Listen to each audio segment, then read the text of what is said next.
And delivery के बाद भी आप अपने लिए टाइम निकालें और अपना ये मेंटेन करें। ये पुराने टाइम में ट्रेंड होता है ना, सर्वर पूरा ऐसे कपड़े से ढक के रखना है फॉर पूरे 1 महीने तक और नहाना नहीं है, आई थिंक 6-7 दिन तक। बिल्कुल गलत है। आप इतने पसीने आते हैं, अगर इतनी ट्रॉपिकल कंट्री में आप डिलीवरी किसी की हो रही है, अगर इतने पसीने आए हुए, इट इज़ नॉट हाइजीनिक। आप इतने पसीने में आप बच्चे को फीड कैसे कर रहे हो? आप सिर भी धो, नहाओ भी, आप डिलीवरी के तुरंत बाद नहा लो, कोई मना नहीं है। आई रिमेम्बर जब मेरी डिलीवरी हुई थी, मैं सर पे ऐसे कपड़ा बांधा हुआ था एंड यू केम, आपने बोला कि ठंड लग रही है। नहीं, आपने मेरे से पूछा ठंड लग रही है, आई सेड नो। फिर आपने कहा बुखार है, मैंने कहा नो। फिर आपने कहा ये क्यों बांधा हुआ है? फिर मैंने ऐसे इशारा करा, my mother in law was sitting there, घुस जाएगी, हवा लग जाएगी। हाँ, तो यू केम, आपने कहा नहीं ऐसी कोई जरूरत नहीं है। एंड फिर मैंने तुरंत पूछा मैं नहा सकती हूँ? You said yes. So immediately आपके आगे I went to take a bath. Personal hygiene तो बहुत ज़रूरी है ना, क्योंकि बच्चा आपका स्किन टू स्किन कांटेक्ट हो रहा है, फीड कर रहा है, उसके मुंह में बैक्टीरिया जाएंगे। पर्सनल हाइजीन तो बहुत ज़रूरी है। राइट। नहीं तो छठी तक का कुछ ऐसे पहले ज़माने में तो होता था, I don't know what was, उस समय कुछ लॉजिक रहे होंगे पहले, मे बी एंटीबायोटिक्स नहीं थी या कुछ, आई डोंट नो। अभी ऐसा कुछ भी नहीं हम रिकमेंड करते। वी रिकमेंड कि आप मेंटेन करिए हाइजीन।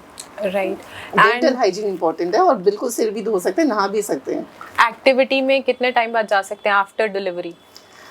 नॉर्मल डिलीवरी के बाद तो मैं बोलूँगी डिलीवरी होते ही पहली चीज़ बच्चे को दूध पिलाएं और पोस्टनेटल एक्सरसाइजेज शुरू कर दें। ओके, बैक की भी, कीगल भी। ओके। और सिजेरियन के बाद डेफिनेटली सुपरविजन चाहिए, फिजियोथेरेपिस्ट की कंसल्टेशन में। कुछ आप इमीडिएटली शुरू कर सकते हैं, कुछ आप 3 महीने बाद शुरू कर सकते हैं, तो वो थोड़ा सुपरविजन चाहिए। लेकिन पोस्टनेटल एक्सरसाइज, एंटीनेटल एक्सरसाइज बहुत इंपॉर्टेंट है, जो बहुत नेगलेक्ट करते हैं लोग। Then I would like to ask, ये जैसे डिलीवरी हो गया तो जो डिस्चार्ज आते हैं, या जैसे लोचिया क्या बोलते हैं? लोकिया, हाँ, लोकिया बोलते हैं इन नॉर्मल लैंग्वेज, तो ये कितने दिन तक होता है? लोकिया नॉर्मली शुरू में तो ब्लड ही होता है फर्स्ट वीक के लिए, फिर 1 वीक ब्लड का अमाउंट कम हो गया तो पिंकिश हो जाता है, फिर वो वाइटिश हो जाता है 1 हफ्ता, ऐसे 3 हफ्ते लग जाते हैं उसको जाने में। Okay, and do you resume your periods immediately after that, या 1 साल 2 साल लग जाते हैं? What is there any rule to it, या it varies from person to person? It varies from person to person.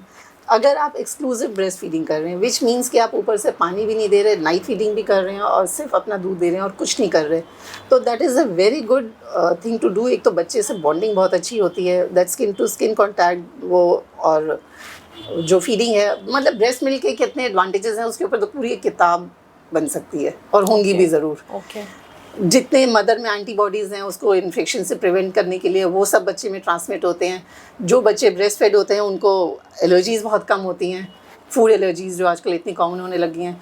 तो जो एक्सक्लूसिव ब्रेस्ट फीडिंग करते हैं, और 6 मंथ्स तक तो कहते हैं कि और कुछ भी फीड नहीं करना चाहिए, सिर्फ मदर्स मिल्क मिलना चाहिए बच्चे को। उसका एक और एडवांटेज ये है कि आप मोस्टली उसमें एमेनोरिया रहता है, पीरियड नहीं आता, और वो it is a very good method of contraception for first 6 months. I think मेरे को भी 1 साल बाद जो नॉर्मल साइकिल आया था, it took me 1 year. It is variable, किसी को 1 साल में आएगा, किसी को 1.5 साल में आएगा, किसी को 5 वीक्स में भी आ सकता है। Even if they are doing exclusive breast feeding, फिर भी 5 वीक्स में आ सकता है।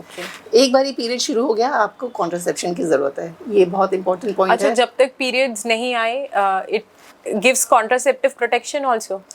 अगर आप एक्सक्लूसिव ब्रेस्ट फीडिंग कर रहे हो, लेस देन 6 मंथ्स है आपका बेबी, और आपको पीरियड नहीं आया, अगर ये तीनों कंडीशंस हैं, तो फिर 98% इफेक्टिव है, कंसेप्शन नहीं होगा। हाँ, after you start your weaning after 6 months, बच्चे ने और कुछ लेना शुरू कर दिया, या वैसे ही 6 मंथ्स के ऊपर हो गया बच्चा, या आपको कभी भी पीरियड शुरू हो गया, या आपने कुछ और शुरू कर दिया उसको देने का, चाहे पानी, चाहे नाइट फीड। कई बार लोगों को होता है कि बॉटल फीड दे देते हैं, हम क्यों उठें, तो उसके बाद आपका कॉन्ट्रासेप्शन नहीं है। अगर नहीं आया है पीरियड पेशेंट को, तो भी उसको कॉन्ट्रासेप्टिव जो है वैसे आइडियली 6 वीक्स के बाद यूज़ करना शुरू कर देना चाहिए, even if the period has not come.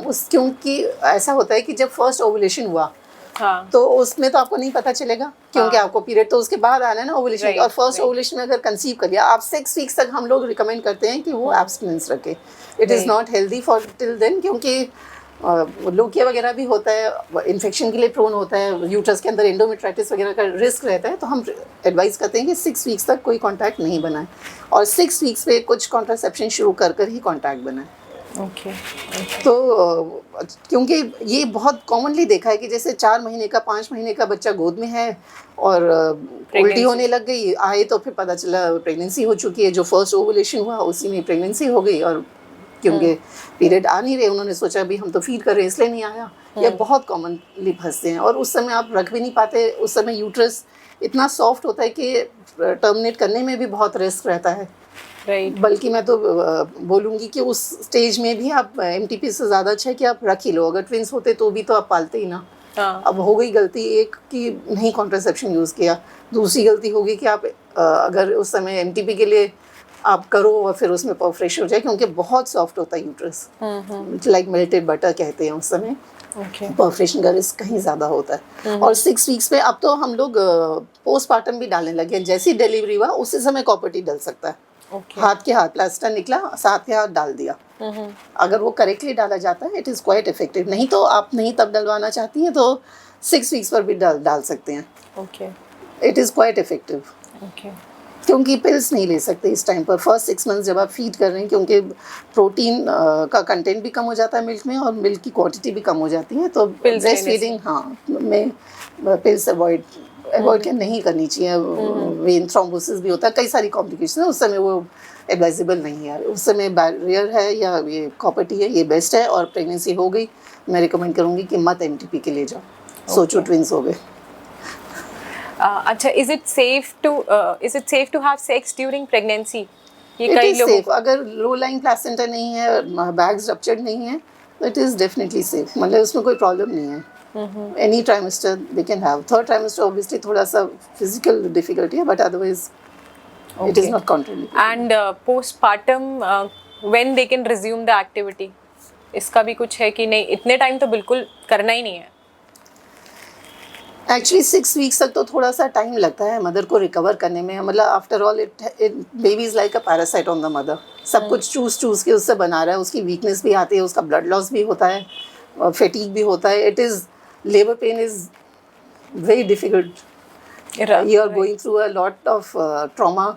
देखा जाए तो शरीर के लिए trauma, not mental trauma, but body trauma तो है, टीयर्स भी हो जाते हैं। तो बॉडी को रिकवर करने के लिए 6 वीक्स तो मिनिमम देना चाहिए। बट पोस्ट नेटल एक्सरसाइज आप फिर भी कर सकते हैं। और उसके बाद अच्छी डाइट लेते रहेंगे तो कोई प्रॉब्लम नहीं है। You can resume. मतलब घर के काम करने में तो कोई प्रॉब्लम नहीं है, जितना फिजिकली फिट करें कि यू फील। एक्चुअली बच्चा खुद इतना काम मांगता है, आपको हर 2-3 घंटे में फीड करना है या उसको नापी चेंज करना है, इतनी उसके लिए इतना करना, आप नींद खराब हो जाती है, रात को बार बार जागते हैं। तो उसको बाकी चीज़ों से थोड़ा तो फ्री करना पड़ेगा, तभी वो ये सब इतना काम कर पाएगी। बच्चा itself is a big responsibility. अब मैंने देखा है कि इतनी सारी मदर्स बच्चे को तो आया के हाथ छोड़ देती हैं और चाहती हैं खुद रिलैक्स कर लें, टीवी देख लें, मोबाइल सोशल मीडिया कर लें। वो मुझे लगता है बहुत गलत है, क्योंकि जो बच्चे के साथ बॉन्ड बनाना है वो तो मदर और बच्चे का जो बॉन्ड होगा वो आया का कभी भी नहीं होगा। शुरू में जैसे कहते हैं फर्स्ट 5 इयर्स फॉर्मेटिव ईयर्स है बच्चे के। क्यों कहते हैं? क्योंकि जो खासकर फर्स्ट 3 इयर्स और फर्स्ट 1 ईयर बच्चे का जो बॉन्ड मदर से बनता है, उससे वो लाइफ लॉन्ग उसको अपने बारे में एक धारणा बनती है, एक सिक्योरिटी, एक कॉन्फिडेंस, एक हैप्पीनेस, जो एक लेवल होता है सबका इनहेरेंट।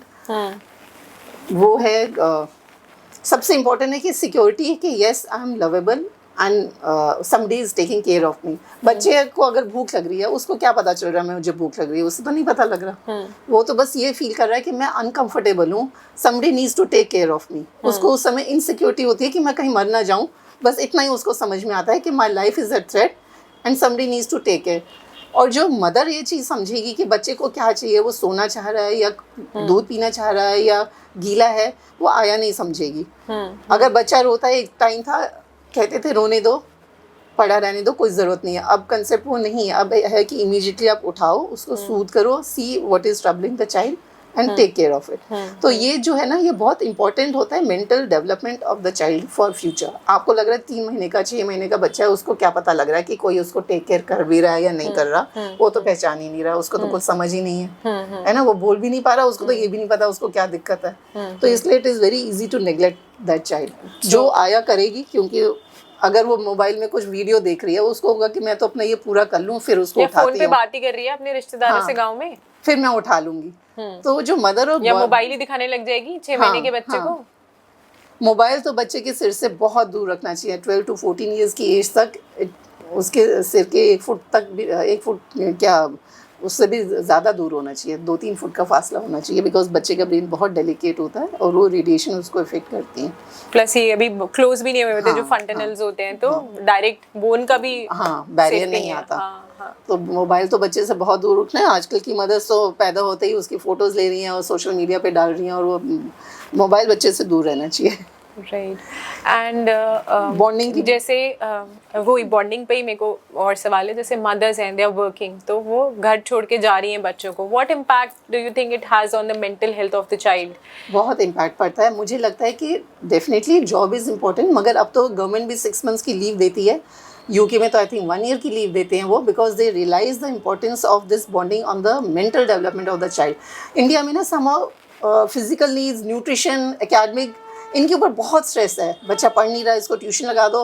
नर्सरी में मैंने देखा है ट्यूशन लगा देते हैं ABCD सिखाने के लिए। भैया वो आज ना कल ज़रूर पढ़ जाएगा। मैंने किसी मिडिल क्लास का बच्चा नहीं देखा जिसको ABCD नहीं आती है बड़े होकर, है ना। वो तो आ ही जाएगा। न्यूट्रिशन फीड करते जाओ, इसने ये नहीं खाया, उसने वो नहीं खाया। आप किसी मदद से पूछ लो, यही कंप्लेंट होगी, कुछ खाता नहीं है। तो भैया बच्चा वो ओवरवेट कैसे हो रहा है, कुछ नहीं खाता, तो अब आप लेज पकड़ाओगे, चिप्स पकड़ाओगे, तो फिर वो वही खिलाएगा जो आपने जिस पर वीनिंग करी है।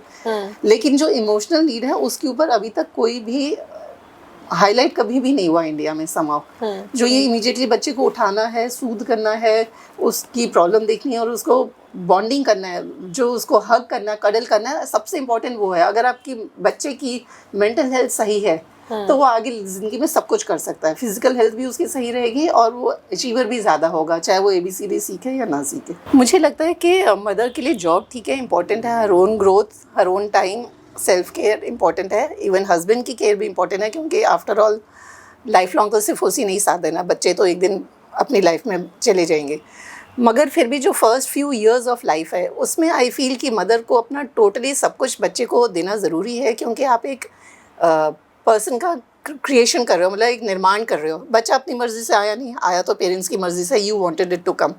उसके बाद जो भी फर्स्ट 3-4 इयर्स में उसके जो भी प्रिंसिपल्स, मॉरल्स या धारणाएं बनेंगी, जो उसके कोर बिलीफ जो कहते हैं बच्चे के, वो सिर्फ एक मदर दे सकती है या फादर। आई विल से कि mother is the most important, क्योंकि जो सेंसिटिविटी मदर में होती है वो और किसी में नहीं होती है। टू अंडरस्टैंड, बच्चा नहीं एक्सप्रेस कर पाता, अगर कोई समझ पाता है उसकी अनकही बात, वो सिर्फ एक मदर ही समझ सकती है, because you need that emotional connect to understand what the other person wants without expression. तो और जो इस समय बॉन्डिंग और सिक्योरिटी करती है, वो आप जो बच्चे का वो जो पर्सनालिटी है वो उसको पूरी ज़िंदगी कैरी करेगा। अगर आपने उसको हर बार उठाया है, सूद किया है, प्यार किया, हग किया, कडल करते रहे हैं, तो उसमें जो एक सिक्योरिटी और एक सेंस ऑफ अपनी कि भाई आई एम गुड डेवलप होता है, वो उसको लाइफ लॉन्ग कैरी करेगा। अगर वो इस समय नहीं बना, उसको इनसिक्योरिटी हो रही है, उसको लग रहा है कि मेरा तो कोई ध्यान नहीं रखता है, may be I am worthless, that is why nobody is taking care of me. मैं परेशान हो रहा हूँ, मैं गीला हूँ, वॉट एवर, मुझे तकलीफ़ हो रही है, मुझे नींद आ रही है, बट उसको नहीं पता उसको नींद आ रही है, मगर वो रोए जा रहा है और कोई उसकी तरफ ध्यान नहीं दे रहा। तो वो जो उसको एक इनसिक्योरिटी बनती है कि I am not worthy of being taken care of, nobody wants to take care of me, I am not wanted, वो उसको लाइफ लॉन्ग तंग करेगा। और इनफैक्ट जो स्ट्रेस होता है इस टाइम पर, ऐसी सिचुएशन में बच्चे के एक डेलिकेट माइंड में, उससे स्टीरॉयड लेवल बढ़ता है उसका, और उससे कुछ परमानेंट डैमेज भी होता है बच्चे की ब्रेन में, जो आगे कभी भी रिकवर नहीं हो पाता। दैट इज़ वाई तो मुझे लगता है कि इस समय क्वालिटी टाइम देना और कम से कम 1-2 साल बच्चे के साथ बिताना काफ़ी ज़रूरी है। अगर वर्क फ्रॉम होम हो सकता है बहुत अच्छी बात है। अगर आपने आउटसोर्स करना ही है अपने काम, तो वो वाले काम करिए जैसे जो बाकी घर के काम है, कुकिंग है या कुछ और है। मगर जो बच्चे का केयर है वो I feel it is very important in the sense कि वो माँ अपने हाथों से उसकी पर्सनालिटी जो है वो और कोई नहीं बना सकेगा, और वो एक परमानेंट चीज़ है। बच्चों को लोग गुस्सा कर रहे होते हैं, पढ़ नहीं रहा, ये नहीं कर रहा, वो नहीं कर रहा, पढ़ लेगा, किसी ना किसी दिन वो बन जाएगा। हर बच्चा टॉपर नहीं हो सकता है, मगर अगर वो कॉन्फिडेंट है और वो खुश है और संतुष्ट है, तो वो चीज़ उससे कोई छीन नहीं सकता, वो उसको ज़िंदगी भर काम आएगी। तो that is why I feel actually ना पेरेंटिंग कभी भी सिखाई नहीं जाती। वही कहते हैं ना कि आपको ये तो स्कूल में भी पढ़ा देंगे कि mitochondria is the power house of the cell, मगर ये नहीं बताएगा कि बच्चे का को कैसे ट्रीट करना है to make a complete whole human being who does not have any complexes, who is happy and can manage any situation. तो वो तो कभी भी नहीं सिखाया जाता, ना स्कूल में ना कॉलेज में, जो कि आई थिंक सबसे इम्पोर्टेंट लाइफ स्किल है। माता निर्माता है ना एक मनुष्य की, तो कैसे निर्माण करेगी जब उसको खुद ही नहीं मालूम। पहले तो जॉइंट फैमिलीज थी, बड़े बूढ़े फिर भी कुछ बता देते थे अपने तजुर्बे से, अब तो न्यूक्लियर फैमिलीज हैं, स्ट्रेस लेवल बहुत हाई है। और जब आप खुद स्ट्रेस्ड हो कि देर हो रही है, काम पे जाना है, आज मेड नहीं आई है और ये रोए जा रहा है, ये खा नहीं रहा, तो you are teaching the child to be anxious. वो जो स्ट्रेस का एटमॉस्फेयर है, आपने बचपन से ही बच्चे को ये सिखा दिया कि जब कुछ गड़बड़ होती है तो इतनी एंजाइटी होनी चाहिए। मिडिल क्लास में किसी भी बच्चे को उठाकर देख लो, उसके ऊपर एक्सपेक्टेशन का बोझ इतना हाई है कि उसका सेल्फ एस्टीम लो है। आप lower middle class, lower social economic में देख लो, उनके ऊपर कोई एक्सपेक्टेशन का बोझ नहीं है, कोई स्ट्रेस लेवल्स इस तरह के नहीं हैं कि डांट पड़ी जा रही है कि अब स्कूल बस का टाइम हो गया और तुम तैयार नहीं हो, तुमने बैग नहीं बनाया। तो उसका कॉन्फिडेंस लेवल भी ज़्यादा हाई है और उसके एंजाइटी लेवल्स भी कम है। That difference is there. Every middle class will find क्यों इतने सुसाइड हो रहे हैं बच्चों के, सबसे ज़्यादा होते हैं IIT IIM MBBS करने वाले बच्चों के, जो कि अच्छे इंटेलिजेंट बच्चे हैं कोटा में, मतलब all good middle class families but good intelligent children. सबसे ज़्यादा एंजाइटी डिप्रेशन स्ट्रेस उनमें हो रहा है। तो there is something wrong with our parenting which we have to think. नहीं पढ़ाया जाता हमें, कोई बात नहीं, बहुत सारी अच्छी अच्छी पेरेंटिंग बुक्स अब तो हैं। एंड आई फील कि जो एंटीनेटल पीरियड है 9 महीने, उसमें काफ़ी टाइम मिल जाता है। And I think all mothers should read up how to manage what is normal and how to handle a child, how to handle a tantrum, और किस स्टेज में कैसे क्या करना चाहिए। वो अगर कंसेप्ट्स क्लियर होंगे पहले से, तो बाद में टाइम नहीं मिलेगा बच्चे आने के बाद में पढ़ने का, वो पहले ही कर लेना चाहिए। हमारी जो ये जैसे रामचरितमानस और रामायण जो हम पढ़ते थे, उसमें इतने अच्छे अच्छे पेरेंटिंग टिप्स हैं। एक शायद वो इंसिडेंट्स भी है जहाँ पे रामचंद्र जी जिद करते हैं कि मुझे चांद चाहिए, एंड चांद तो लाके नहीं दे सकते, तो कैसे उसको मना नहीं करा और पानी में परछाई दिखा दी कि ये ले चांद, इसको ले ले। So you know, not refusing the child, उसकी जिद को कैसे समझाया, that's your intelligent, that's your tact. यही तो बड़े बूढ़ों की विजडम यही तो काम आती है, क्योंकि अब के बच्चे जो वर्किंग है, खासकर अब जो करंट मदर्स हैं मोस्टली वर्किंग हैं और स्ट्रेस लेवल्स इनके बहुत हाई हैं, वो उनकी पेरेंटिंग तो मुझे लगता है सबसे गलत है, सबसे बेकार है। चिल्ला के बस नहीं करना, अपना स्ट्रेस ही ट्रांसमिट कर रहे होते हैं। आप मोबाइल पकड़ा देंगे, टीवी ऑन कर देंगे कि तुम बैठ के कार्टून देखते रहो, वो आपके सब्स्टिट्यूट नहीं है। आप अगर मोबाइल ले भी रहे हो, you have to give them some other activity जिसमें वो आप सिर्फ ये बोल के कि नहीं आपको लेना क्यों पड़ रहा है, दिया तो पहले आपने ही ना, आदत डाल दी, फिर आपको गुस्सा आ रहा है क्योंकि आपको पता है mobile is bad for the child, but introduce किसने किया? उसकी जगह कैनवस, कलर्स या कुछ। You have to sit with the child and play with them, go down to their level. सबसे अच्छा चाइल्डहुड वो है जिसमें माँ साथ में उनके साथ कैरम भी खेले, लूडो भी खेले, ऊंच नीच का पापड़ा भी खेले, सब कुछ खेले, वो बच्चा सबसे ज़्यादा सिक्योर होता है। अच्छा, जब आप ऑब्स गाइनी डॉक्टर होते हो तो आपके नियर एंड डियर वंस, आपके जितना भी सोशल सर्कल में है, सब आपको ही कॉल करते होंगे for advice. So now that you have almost given 32 years of your practice to this profession, तो have you come across cases जहाँ पे बच्चा नेग्लेक्ट हुआ हो and then it later on became mental abnormality या brain के development में there were problems? ऐसे कोई केसेस हैं व्हिच यू कैन शेयर? बिल्कुल देखा हुआ है, 2-3 केस देख चुकी हूँ, और वही मैं अभी बोल भी रही थी कि फर्स्ट 5 years में जो सिक्योरिटी और बॉन्डिंग करनी है मदर को, वो और कोई नहीं कर सकता, कोई आया नहीं कर सकती। अब जब मैं एक एग्जांपल दे रही थी, जैसे फादर कई बार स्ट्रिक्ट होते हैं, दे आर वेरी आइडियलिस्टिक कि मेरा बच्चा तो बेस्ट हो, इसमें ये भी हो, क्वालिटी वो भी हो, बहुत डांट रहे हैं। बच्चे को क्या लगता है कि फादर तो मेरे से कभी खुश ही नहीं रह पाता, मैं कुछ भी कर लूँ ही इज़ ऑलवेज अनहैप्पी। उसके मन में एक हीन भावना वहीं से शुरू हो गई। अब फादर की इंटेंशन अच्छी है because he wants to put good values in the child, मगर वो फर्स्ट 5 years में तो कहते हैं कि कुछ भी डांटना नहीं चाहिए बच्चे को, सिर्फ कडल करो और कुछ भी नहीं करो। उसके बाद जो भी आपको डिसिप्लिन डालना है वो डालो, लेकिन हाँ, जो मॉरल्स आप सिखा दोगे फर्स्ट फ्यू ईयर्स में, वो उसके ज़िंदगी भर में कभी नहीं छूटेंगे। जैसे ड्रग्स है, मैंने तो अपने बच्चों को 4-5 साल की उम्र में ही बता दिया था कि बहुत ख़राब होती हैं। अब वो उनके हाथ में भी एक बार ही हुआ, बेटा घूमने गया हुआ था, हिमाचल में बहुत जगह उगती है, जिब्बी के आसपास खूब खेती होती है अफीम की, उसको हाथ में पकड़ा दी गई कि तू ट्राई तो कर ले, and he gave it back कि भैया मैं नहीं करूँगा, क्योंकि वो 5 साल पे जो उसको घुसाया वो कभी ज़िंदगी में छोड़ता नहीं है आपको।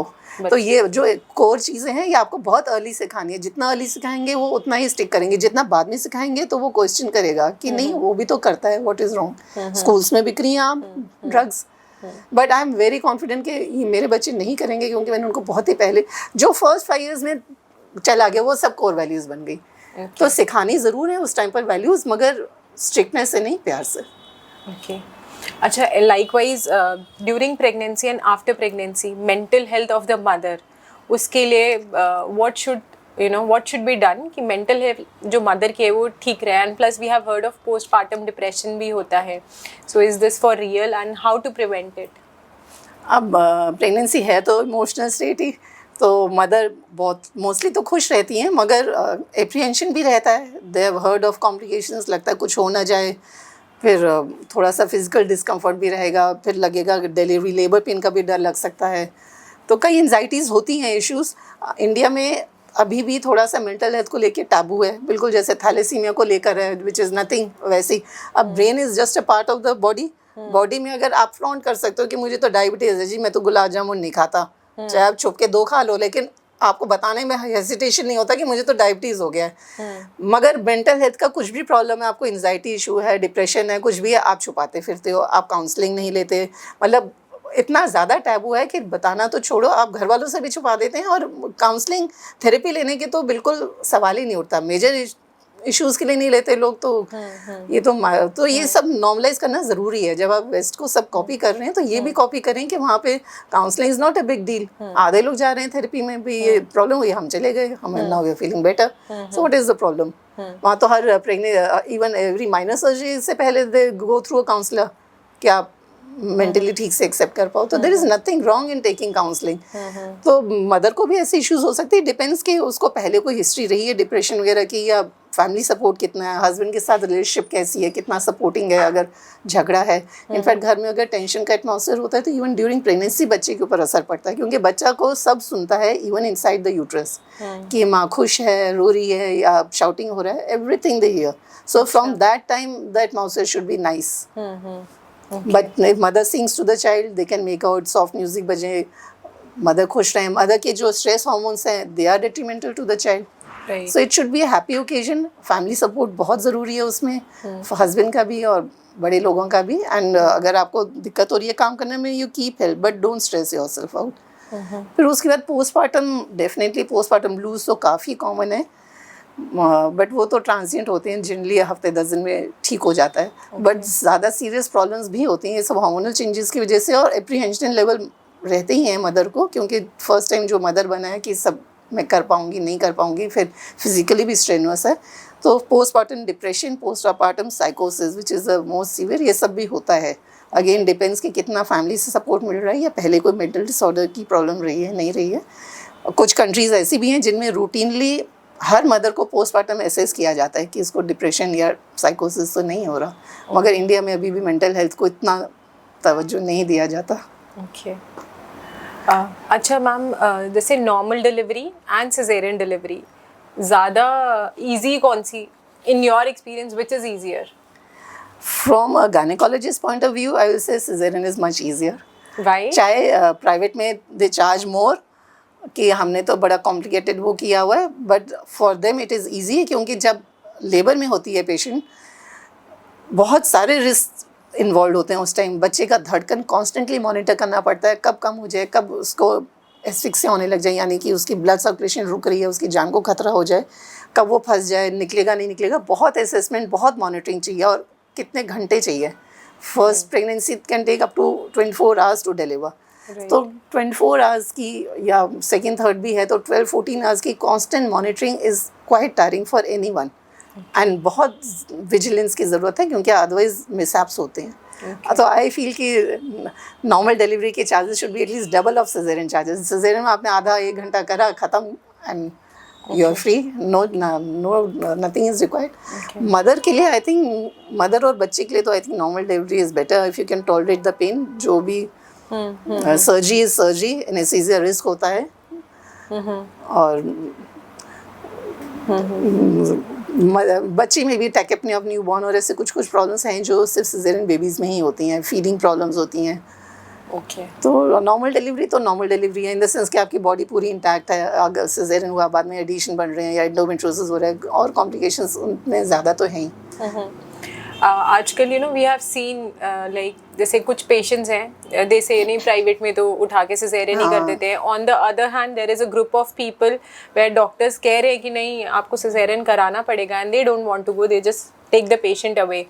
सो मतलब ये इतना ज़्यादा जो ये कन्फ्लिक्टिंग सा ये है क्यों बना है? ये सिजेरियन ऑन डिमांड जो मेंशन किया ये इसलिए होने लगे क्योंकि आजकल के बच्चे बहुत ज़्यादा डेलिकेट हो गए हैं. दे हैव नॉट मतलब उनको फिजिकल और मेंटल हार्डशिप की आदत नहीं है. मुझे लगता है सॉफ्ट लाइफ है, जो मन कर रहा है खाने को मिल रहा है. आपको सिर्फ कोक पीना है तो कोक पर ही जिंदा हो, चिप्स पर ही जिंदा हो.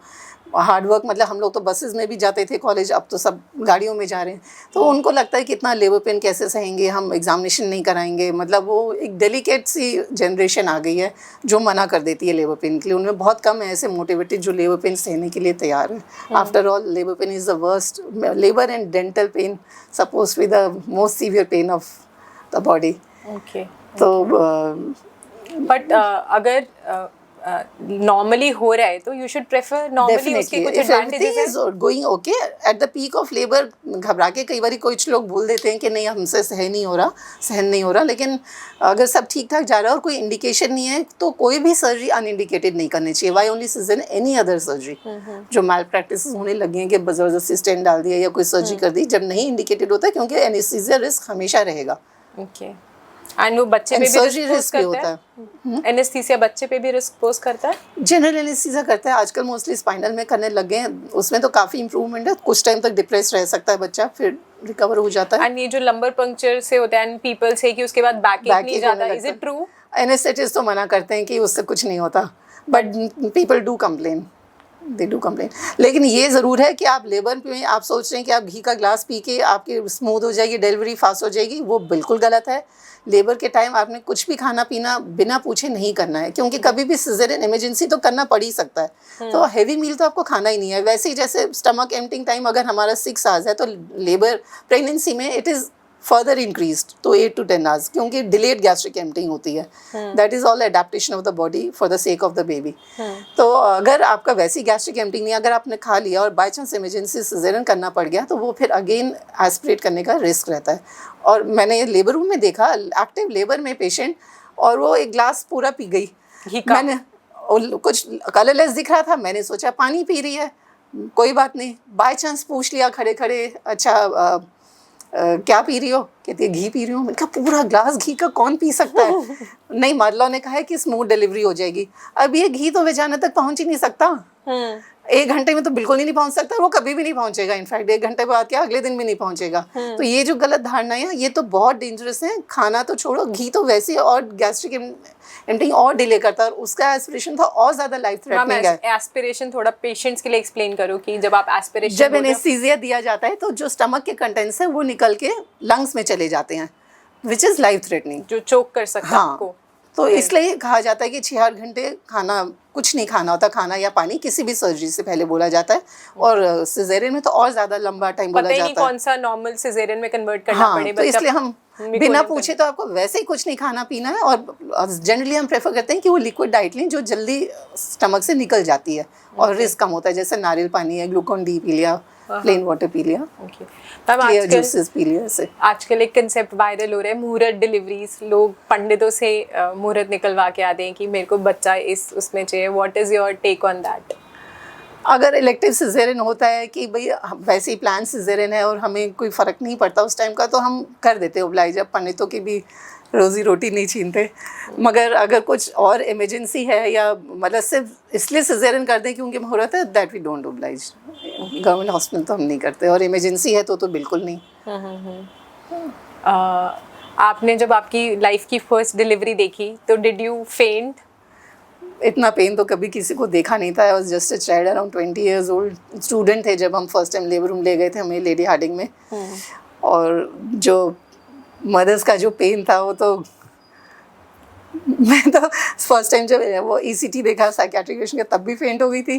जब ये पहली बार देखा तब भी फेंट हो गई थी. जब फर्स्ट डेथ देखी थी मदर की तब भी फेंट हो गई थी, गिर गई थी। अब मैं क्या उसको मदर की रिसस्टेट करती। Pregnant women who died on table, so you fainted. अच्छा, ये जब भी लेबर रूम में होते हैं तो आई हैव सीन ना, जितने भी वहाँ पे इंटर्न्स भी होते हैं और डॉक्टर्स भी होते हैं, तो पेशेंट को एनकरेज कर रहे होते हैं, लगा लगा लगा, रानी जोर लगा। So is it like culture है, या ये भी सिखाया जाता है कि ऐसे करके बोलना है? नहीं, सिखाया नहीं जाता वो, हम देख, क्योंकि जो सर्जरीज हैं और डिलीवरीज हैं ना, वो एक प्रैक्टिकल ट्रेनिंग है, हम देख देख कर सीखे हैं, तो हमने हमेशा होते देखा तो देख वो करा।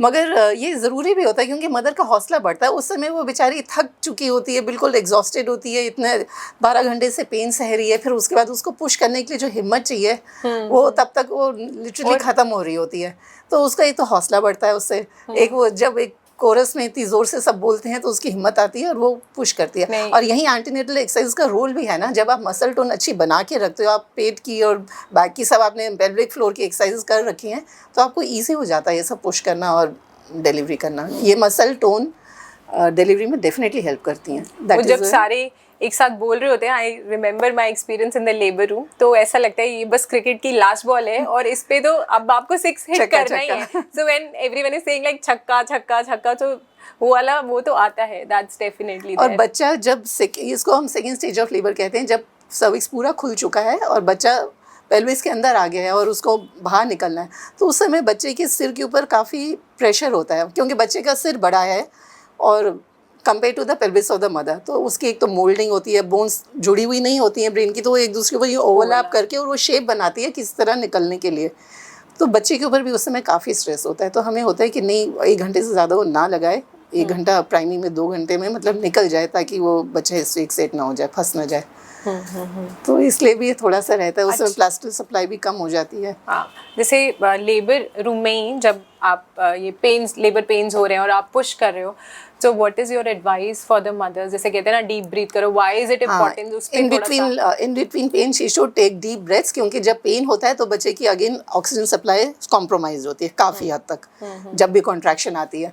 और फिर जब जैसी कॉन्ट्रैक्शन जाती है, पेन गया, तो डीप ब्रीदिंग करके वो एक्स्ट्रा ऑक्सीजन अंदर लेके it should supply to the baby, so that बच्चे को एस्फिक्सिया नहीं हो। Some people they start shouting, है ना, तो वो उससे एग्जॉशन मेरे ख्याल से और जल्दी ज़्यादा हो जाता है। शाउट ना करें, पानी पीना है पानी पिए, दिस आर स्वेटिंग आल्सो, और डीप ब्रीदिंग करें इन बिटवीन पेन। एंड बच्चे की ऑक्सीजन कट होने से what are the harms, like जैसे मेकोनियम पास कर सकता है, और उसके अलावा धड़कन खत्म हो सकती है। ना भी खत्म हो तो अगर बच्चे को एस्फिक्सिया हो गया, यानी कि ऑक्सीजन सप्लाई कम हो जाने की वजह से ब्रेन में डैमेज हो गया, तो वो भी तो लाइफ लॉन्ग आगे तंग करेगा, जस्ट बिकॉज वो डीप ब्रीथ नहीं कर रहे। एंड शाउटिंग इतना इंपॉर्टेंट है, डीप ब्रीदिंग। और भी फैक्टर्स हैं डीप ब्रीदिंग के अलावा, जैसे कईयों की प्लास्टा पूरी ठीक से नहीं बनी हुई है, जैसे फीटल ग्रोथ रिटार्डेड बेबी में होता है, तो ऑलरेडी कॉम्प्रोमाइज प्लेसेंटा है, फर्दर कॉम्प्रोमाइज हो गया। देखा होगा कि किसी भी जानवर का बच्चा पैदा होता है, वो आधे घंटे में खड़ा हो जाता है और खड़े होकर अपने आप दूध पीने लगता है, 5 दिन में वो दौड़ने भी लग जाता है। मगर ह्यूमन चाइल्ड का ब्रेन जो है सिर्फ 25% डेवलप्ड होता है at time of birth, compare to the adult brain, very less developed. जैसे एनिमल्स का अगर अप टू 75% होगा, ह्यूमन चाइल्ड का बहुत ही कम होता है, लेस देन 25%। तो इसलिए उसको एक्स्ट्रा केयर और की ज़रूरत पड़ती है, मतलब your concern, your connection has to be with the child. वो इतना कम डेवलप्ड है उसका ब्रेन, शायद इससे ज़्यादा ब्रेन डेवलप करके पैदा हो नहीं सकता, क्योंकि वो फिर डिलीवरी में दिक्कत आएगी अगर ब्रेन और ज़्यादा, और ह्यूमन ब्रेन को डेवलप भी तो ज़्यादा होना है ना और एनिमल से। तो इसलिए ओमेगा 3 ज़रूर कंटिन्यू करना चाहिए फर्स्ट 1 और 2 ईयर्स जब तक फीड कर रहे हैं, और पूरा प्रॉपर केयर देना बहुत ज़रूरी है उस टाइम पर, क्योंकि बच्चे का ब्रेन बहुत अंडर डेवलप्ड है उस टाइम। तो इतना बड़ा बच्चा भी कई बार नहीं समझ पाता, तो mother has to be mentally and emotionally totally connected with the child. वो अम्बिलिकल कॉर्ड बहुत टाइम बाद टूटता है। हाँ, तो वो कहते भी है ना कि बच्चा घर में रोता है तो अगर माँ कहीं भी दूर बैठी है तो उनको मिल्क का डिस्चार्ज होना शुरू हो जाता है। तो वो उस लेवल का बॉन्ड ज़रूरी है to have a healthy and happy baby who is secure. Security अंदर से होना बहुत ज़रूरी है फॉर एन एडल्ट, और वो डेवलप सिर्फ फर्स्ट ईयर्स में करी जा सकती है। इमोशनल बॉन्ड तो आपका किसी के साथ भी स्ट्रांग हो, वो कहीं भी हो, आपको आभास हो जाता है कि उसको प्रॉब्लम है। राइट। तो वो वाला बॉन्ड मदर और चाइल्ड का तो बहुत ही इसेंशियल। तो फिर मैम आजकल ये जो लैक्टेशन फेलियर हो रहा है इतना, you know, I don't think कि पुराने टाइम में इतना प्रॉब्लम था। आजकल तो हम देखते हैं इट्स वेरी कॉमन कि दूध नहीं आ रहा या दूध नहीं आ रहा, क्या करें, आता ही नहीं है, कैसे पिलाएं, आता ही नहीं है। दूध के लिए हैं काफ़ी सारे नेचुरल गैलेक्टोगॉग्स हैं, जैसे जीरे का पानी, मेथी का पानी, सौंफ का पानी. सौंफ is very effective as a galactagogue. कुछ होती हैं मदर्स जिनमें ग्लैंड्स ही कम है शुरू से कंजनाइटल, उनका कुछ नहीं किया जा सकता क्योंकि ग्लैंड्स नहीं है तो वो मिल्क प्रोडक्शन कैसे होगी, या कोई सर्जरी हुई जिसकी वजह से कुछ ब्रेस्ट टिश्यू निकल गया. दूसरा होता है ये चीज़ ना, थर्ड ट्राइमेस्टर में जो लास्ट के फ्यू मंथ से 2-3 महीने में, ये हर मदर को देख लेना चाहिए और आइडियली तो गायनेकोलॉजिस्ट को भी, कि कहीं निपल फ्लैट या इन्वर्टेड ना हो. उस केस में भी अगर प्रॉपर फॉर्म नहीं होगा तो बच्चा फीड नहीं कर पाएगा. बच्चा जितना ज़्यादा फीड करेगा उतना ही ज़्यादा मिल्क प्रोडक्शन होगा. वो एक बैलेंस अपने आप बन जाता है. कुछ दिन लग सकते हैं, फर्स्ट 1-2 दिन थोड़ा कम होता है क्वांटिटी, उसको कोलेस्ट्रॉम कहते हैं, मगर वो हाई कैलोरी होता है. That is adequate for the baby. कुछ मदर्स को होता है कि हम थक जाएंगे, हम क्यों इतनी मेहनत करें, रात को मेड पिला देगी बॉटल से, शुरू से ही बॉटल ऐड कर देते हैं. बहुत ही गलत बात है वो. और जितना आप ऊपर का दूध देंगे तो आपका अपना उतना ही कम बनेगा, जितना ज़्यादा फीड किया जाएगा उतना ही ज़्यादा बनेगा. जितनी सकिंग होती है उतना ही ज़्यादा मिल्क बनता है. वो हार्मोन चेंज ऐसे ही होते हैं. प्लस वेट लॉस में भी तो हेल्प करता है वो मदर को. वेट लॉस है, कॉन्ट्रासेप्शन है और बॉन्डिंग है. सबसे इंपॉर्टेंट तो मैं बार बार एम्फेसाइज इतना कर नहीं सकती कि emotional bond between mother and child कितना ज़्यादा इंपॉर्टेंट है if you want a healthy adult, if you want your child to grow up to a healthy and confident adult. और अगर नहीं पिलाएंगे, आप बॉटल फीड शुरू कर दिया तो डेफिनेटली. और स्ट्रेस लेवल्स भी आजकल काफ़ी हैं. एल्डरली होना, स्ट्रेस लेवल्स होना, एंजाइटी होना, ये भी फीडिंग को, मिल्क सिक्रीशन को इफेक्ट करते हैं. खुद से खूब सारे लिक्विड्स लीजिए. अगेन फीडिंग के टाइम भी कैलोरीज 300-400 ही एक्स्ट्रा चाहिए, मगर आपको प्रोटीन कंटेंट, कैल्शियम कंटेंट बहुत हाई चाहिए. उस टाइम पर भी डाइट का उतना ही ध्यान रखना है जितना प्रेगनेंसी में रखा था. और कैल्शियम भी थ्रू आउट ब्रेस्ट फीडिंग लेना है. पूरी through out breast feeding calcium लेना है और प्रोटीन भी अच्छा लेना है. जो जैसे तब था 14-15 ग्राम एक्स्ट्रा, वही अभी भी रहेगा.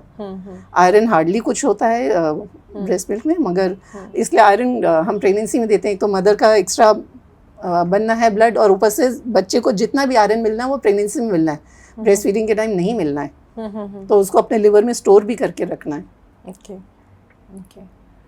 अच्छा मैम, लेबर रूम में जो एनओ यानी नर्सिंग ऑफिसर्स होते हैं, वो टाइप ऑफ लेबर पेन देख के ऐसे प्रेडिक्ट कर देते हैं ना, इनको बेटी होने वाली है, इनको बेटा होने वाला है. प्लस बेली की शेप देख के भी कि इसका फॉरवर्ड प्रोजेक्टिंग है या इसका पीछे हिप ज़्यादा ग्रो करे तो गर्ल है, पेट आगे को ज़्यादा निकला हुआ है तो बॉय है. तो इज़ इट ट्रू?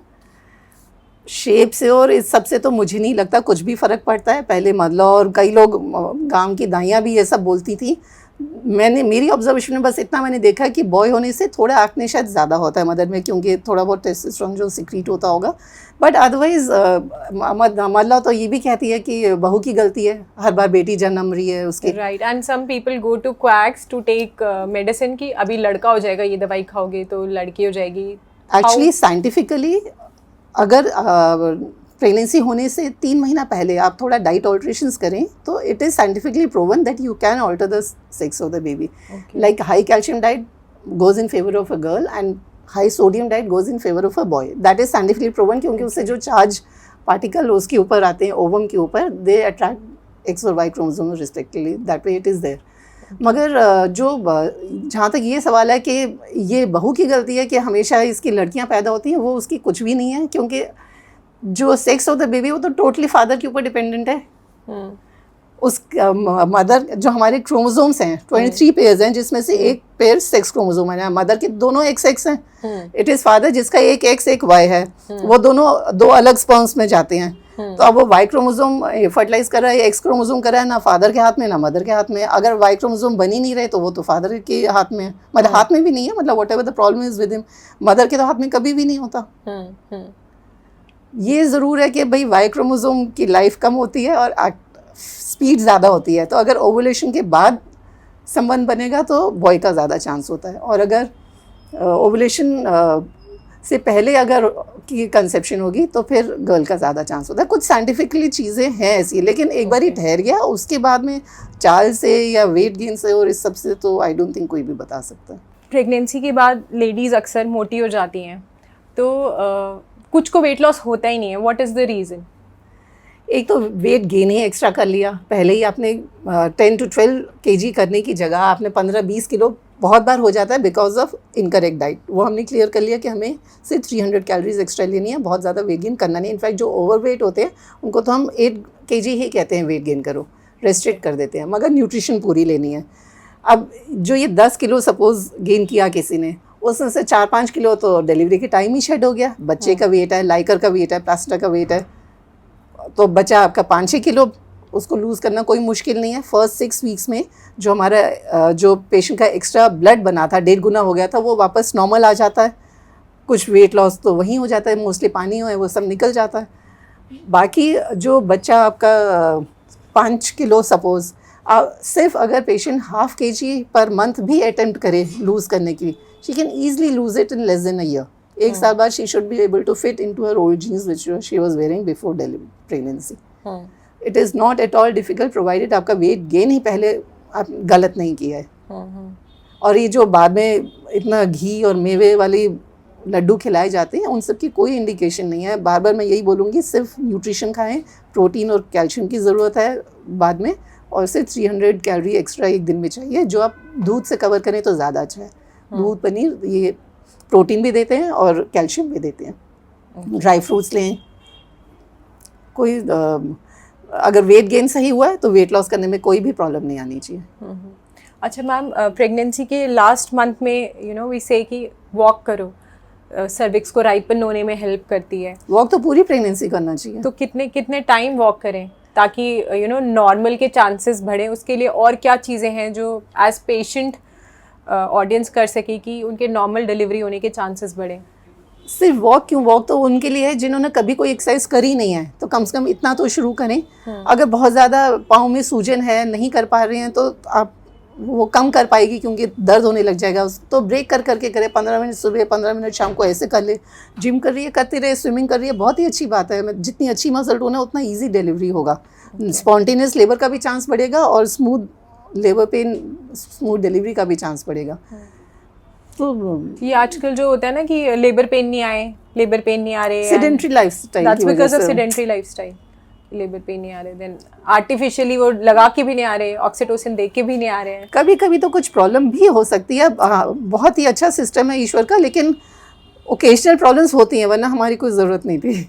राइट। तो इट्स बेसिकली अगर आप सेडेंटरी नहीं हो, आप एक्टिव लाइफस्टाइल मेंटेन करते हो, there are more chances that आप नॉर्मल में जाएंगे, क्योंकि इंडक्शन रेट सबसे ज़्यादा उन्हीं में ही है जो प्रेगनेंसी होती है बेड पे बैठ जाते हैं और पूरी सेवा करवाने लग जाते हैं, एक मौका मिल जाता है। और सेडेंटरी हो जाते हैं। जो लेबर क्लास है वो तो सीधा काम से आते हैं कि सुबह हम दिहाड़ी कर रहे थे और अब रात को डिलीवरी करके कल वापस। और ये मैम पैरों में जो सूजन आ जाती है कई लोगों को बहुत ज़्यादा, वो क्यों आ जाती है? पीडल एडिमा जिसे हम बोलते हैं। पीडल एडिमा इसलिए आता है क्योंकि एक तो हमारी वो वेना केवा जो कंप्रेस होती है, उसकी जो वेन्स जो उसको जॉइन करती है, लेफ्ट और राइट आइलेग वेन्स, उनके ऊपर भी प्रेशर पड़ता है, तो वो वीनस रिटर्न लेग का जो है हैम्पर हो जाता है वो कंप्रेस होने की वजह से। तो लगभग सभी में ही होता है। उसके लिए ये है कि नीचे पाँव लटका कर नहीं बैठ के, जब भी बैठे तो आगे स्टूल में सीधा रखें और एंकल की एक्सरसाइजेस करते रहें, एंकल मूव करने की, ताकि वो पंप होता रहे। स्टॉकिंग्स भी पहन सकते हैं, इलास्टिक स्टॉकिंग्स। बहुत ज़्यादा सीवियर हो तो फिर मेडिसिन भी हैं, बट जनरली एक्सरसाइज से और लिम्ब एलिवेशन से हो जाता है। थोड़ा बहुत नॉर्मल है। कुछ लोगों को पहले नहीं होगी, डिलीवरी के बाद भी होता है, वो हार्मोनल होता है। सब सबसाइड हो जाते हैं, वो इससे घबराने वाली बात नहीं है उसमें कोई। ओके। एंड मैम, जो अल्ट्रासाउंड है वो कब कब होना ज़रूरी है और कितने ज़रूरी है? मतलब कई डॉक्टर्स तो बहुत ज़्यादा करवा देते हैं, लाइक हर महीने ही एक स्कैन हो रहा है, और कई जगह हम देखते हैं कि एंड तक भी कोई स्कैन लेके ही नहीं आया, पेशेंट सीधा डिलीवरी के लिए आ गया है। तो मतलब मैंडेटरी स्कैन जो हैं वो कौन कौन से हैं? आइडियल स्कैन मैं बोलूँगी 3 आइडियल हैं कि इतने तो मिनिमम हो जाने चाहिए। एक तो है 12 वीक्स पर, 11 to 14 वीक्स कहते हैं। आइडियल टाइम अराउंड 12 वीक्स है, जिसमें हम मोटी मोटी एनॉमलीज देख सकते हैं। अब तो इतने अच्छे हाई रेजोल्यूशन स्कैन्स आ गए हैं, और उसमें और भी बहुत कुछ, ट्विंस का बेस्ट उस टाइम पता चलता है। और ये मोटी एनॉमलीज जैसे कि हेड ही नहीं बना, अगर ब्रेन ही नहीं है बच्चे का तो आप नहीं कैरी करोगे। अगर आपको इस समय एक मेजर एनॉमली मिल जाती है जो कि इनकम्पैटिबल विद लाइफ है, डेफिनेटली आप चाहेंगे कि उस टाइम पर आप उसको गिरा दें जब ईजी है गिराना, बड़ा नहीं हुआ है बच्चा। और 12 वीक्स का स्कैन काफ़ी इंपॉर्टेंट, लेवल 1 भी बोला जाता है या फर्स्ट टाइम से स्क्रीनिंग बोला जाता है। उसमें आगे प्री एक्लेम्सिया होने का चांस है या नहीं है उसको भी प्रेडिक्ट करता है। ट्विन ट्रिपलेट तो बाद में बताने ज़्यादा मुश्किल हो जाते हैं, तो वो ज़रूर कराएं। उसके बाद नेक्स्ट इंपॉर्टेंस स्कैन आता है 18 to 20 वीक्स पे। वो भी बहुत इंपॉर्टेंट है क्योंकि बाकी सब एनामलीज इस टाइम तक मोस्टली सब पता लग जाती हैं कि कोई ऐसी मेजर तो नहीं है जिसके लिए हमें कुछ ट्रीट करना है, जल्दी डिलीवर करना है, या इनकम्पैटिबल है, कोई ट्यूमर है या कोई और एनामली है। ये वाला स्कैन तो गवर्नमेंट ऑफ इंडिया ने भी मैंडेटरी कर रखा है अब, ये 5th मंथ वाला। ओके। और उसके बाद फिर एक फुल टर्म पे एक बार हम कर लेते हैं 36-37 वीक्स में कि प्रोवाइडेड सब कुछ नॉर्मल चल रहा है तो एक रूटीन स्कैन उस टाइम पर भी हम कर लेते हैं कि सब ठीक है, ब्लड फ्लो ठीक है, बच्चे का ग्रोथ ठीक है, लाइकर ठीक है। और बीच में कभी भी कोई प्रॉब्लम लग रही है कि बच्चे का पानी कम बन रहा है, बच्चे का वेट ज़्यादा लग रहा है या बच्चे की ग्रोथ कम लग रही है, तो डेफिनेटली फिर पहले भी किया जाता है। और कुछ प्रॉब्लम आती है फिर सीरियल स्कैन्स करने पड़ सकते हैं मॉनिटरिंग के लिए। बट अगर सब कुछ नॉर्मल चल रहा है तो ये 3 बहुत हैं। जो पहले हफ्ते उसमें करा लेते लोग 7 वीक्स में 8 वीक्स में सिर्फ हार्ट देखने के लिए, उसकी जनरली ज़रूरत नहीं होती। अगर आप न्यूली मैरिड हो, कोई कॉम्प्लिकेशन नहीं है, पहले आपकी कोई अबॉर्शंस नहीं है, कोई ब्लीडिंग की हिस्ट्री नहीं है, तो वो ज़रूरी नहीं है। बाकी ही साइंस बता देते हैं। अगर नोजिया हो रहा है तो ऑब्वियसली प्रेगनेंसी ठीक ठाक है। एक टॉपिक होने का अगर कोई चांस नहीं है, पहले एक टॉपिक की हिस्ट्री नहीं है, आपको पेट में दर्द ऐसा नहीं हो रहा कि हम सोचें कि भाई ट्यूब में तो नहीं ठहरा हुआ, तो वो वाला स्कैन की एसेंशियल नहीं है वो। ओके। एंड मैम डिलीवरीज में बिकॉज आपने एक गवर्नमेंट हॉस्पिटल में रह के डिलीवरीज करी, तो I am sure you have seen a variety of patients. तो बहुत सारे ऐसे भी पेशेंट्स होते हैं, you know, who are abandoned by their families, like HIV positive, जिसका मतलब दुनिया में बहुत टैबू है। So how do you deal such cases? हम लोग तो वैसे HIV सबका मैंडेटरी करते हैं, बट गाइडलाइन तो ये है कि सब में यूनिवर्सल प्रिकॉशन लो। प्रेग्नेंट पेशेंट में तो इसलिए करना पड़ता है क्योंकि बच्चे को ट्रांसमिट होती है, और HBS, ये जो हेपेटाइटिस B है, HIV है, ये सब बच्चे में ट्रांसमिट होती हैं, तो इसलिए इनको हम शुरू से ही चेक कर लेते हैं ताकि हम बच्चे को बचा सकें।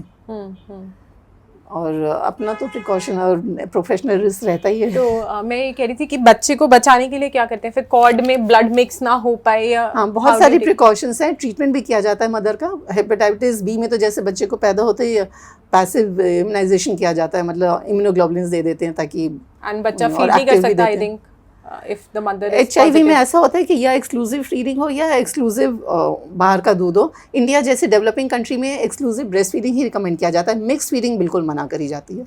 अच्छा। That is more dangerous than exclusive breast feeding. Developed countries में they prefer to give bottle milk, but low socio economic में it is WHO recommends exclusive. तो पास नहीं होता ब्रेस्ट मिल्क से? उतना नहीं होता, और साथ साथ ट्रीटमेंट भी चलता रहता है। ओके। और अगर मिक्स फीडिंग करते हैं ना, तो जो बॉटल फीड है उससे बच्चे के इंटेस्टाइन में कुछ छोटे छोटे वो एब्रेजन्स बनते हैं, जिससे कि ज़्यादा फिर वो HIV अंदर जाने का डर होता है। ब्लड स्ट्रीम में मिक्स। हाँ, फिर आपने अपना मिल्क दे दिया तो आपने HIV ट्रांसमिट करा और आपने एब्रेजन पहले दे दिए। तो या तो एक्सक्लूसिवली दोनों में से कोई एक ही करें, मिक्स नहीं करना है। कभी ऐसा हुआ कि किसी HIV पेशेंट को ऑपरेट करते हुए नीडल आपके हाथ में प्रिक हो गया? बहुत होता है। तो देन रात को नींद आ गई थी फिर उसके बाद?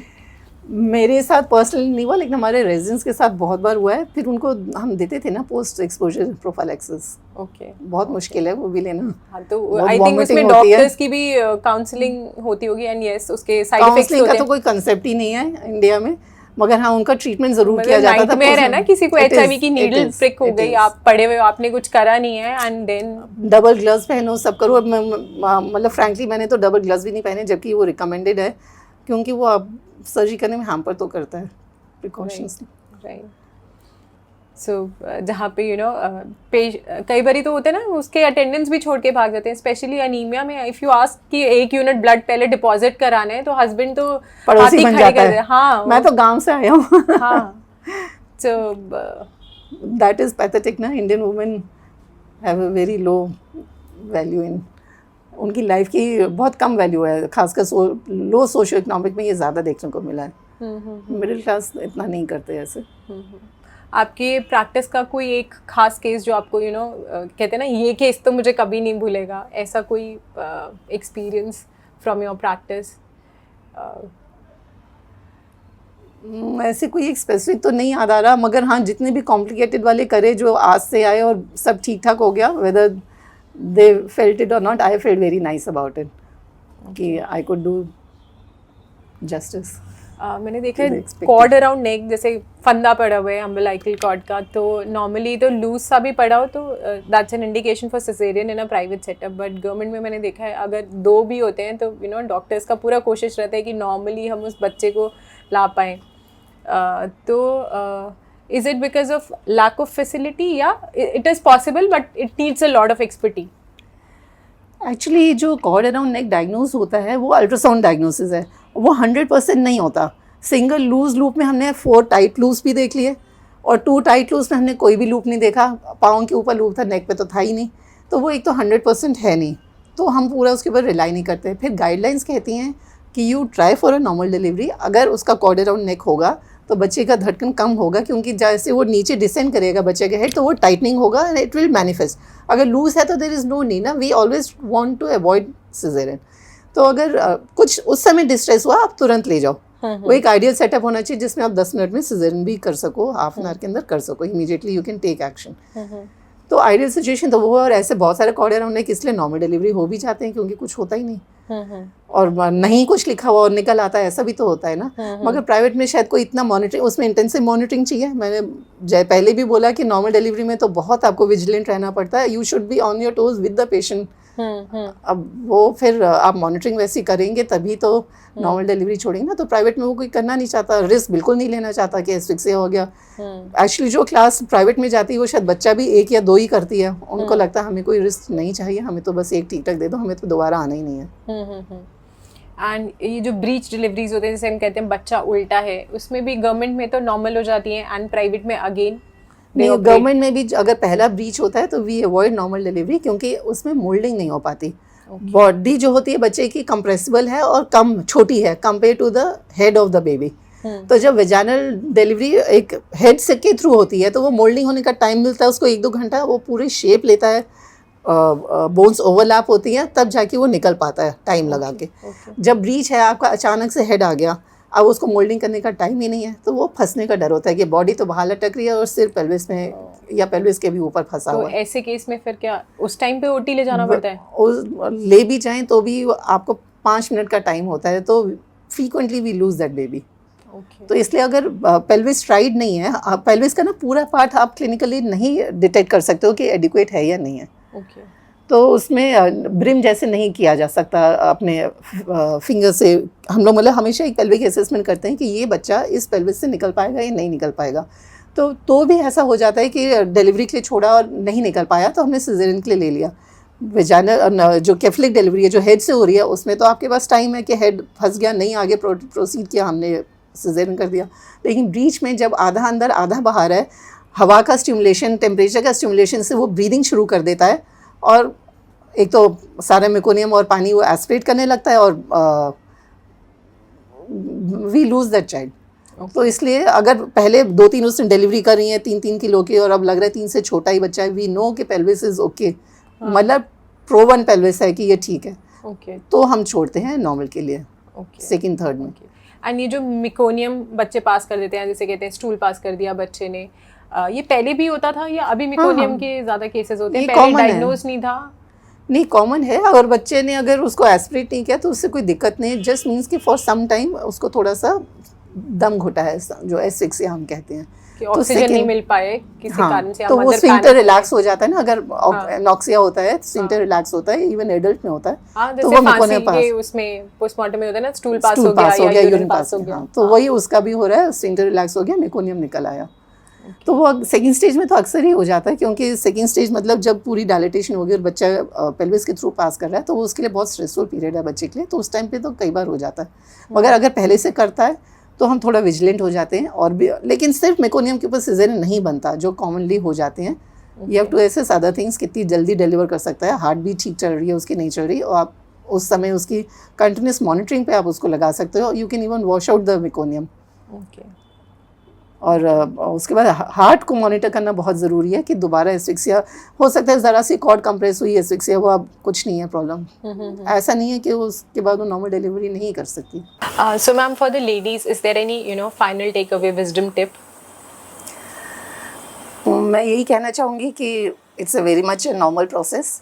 You should be happy about it, feel positive about it. आपके जितने भी पॉजिटिव हार्मोन्स रहेंगे वो बच्चे को भी पॉजिटिवली अफेक्ट करेंगे, नेगेटिव सोचेंगे तो नेगेटिवली अफेक्ट करेंगे.